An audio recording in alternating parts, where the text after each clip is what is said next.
Recently, I've been feeling a little lost in life, and this isn't the first time I felt this way, but it has been one of the more challenging slumps to crawl out of. I can't directly explain why, but ever since I graduated from university, I've noticed a decline in my inspiration towards life. I'd spend most of my days playing video games, reading manga, hanging out with friends, or training extensive hours at the gym, which are great and all, but they're not going to get me where I want in a progressive way. These are things I do regularly on my free time, but since I've been consuming them more and more, it's been intercepting my appreciation towards it and causing me more stress than relaxation, and the one that stands out to me in particular is powerlifting. During my final years of university, I made the conscious decision to take a break from powerlifting as a whole. With the whole lockdown situation happening, it made training difficult, and as a student, it wasn't something I could financially afford at the time. But fast forward to the start of this year, I rediscovered that passion of mine. But it was causing me a lot of stress that bled into my everyday life, and I wasn't sure why until the making of this video. I've been in this sport for over 5 years and have had my fair share of experiences. From combusting my spine on the first deadlift session to placing fourth at nationals, I'm honored to say that I've accomplished a fair amount.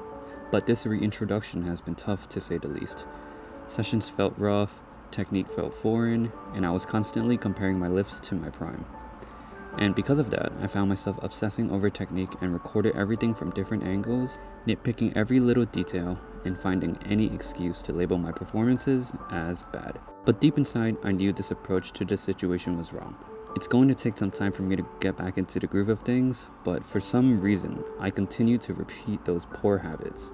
There were often days where things didn't feel so great, where the tiniest bit of friction left me overwhelmed.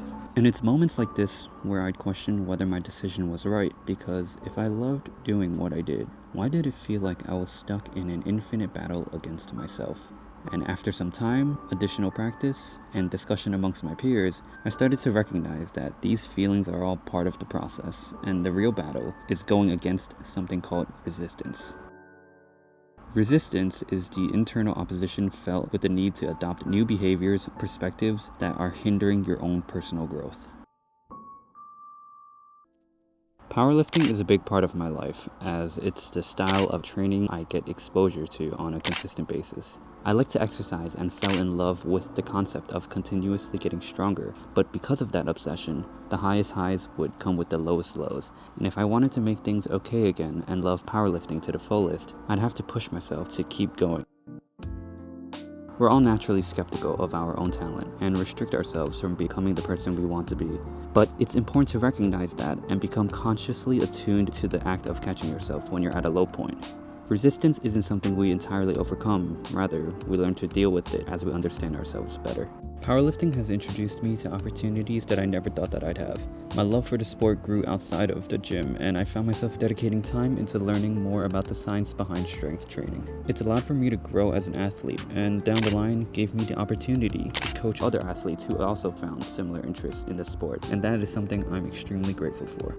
I'm not where I want to be yet, and there's still so many things that I want to learn. I'm at a point in my life where I'm reevaluating life choices and redefining my purpose. Starting a YouTube channel is one of the ways I wanted to push my creative freedom, and realizing this is important because it's not about finding the perfect opportunity to start.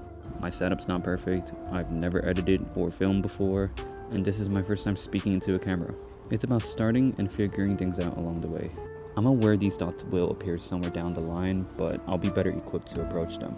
This lesson could be applied to any roadblock, and as time passes, I'll continue to run into more obstacles. Life is hard, and that's okay, because in these fights, you either win or you learn, and both things bring you closer to your goals.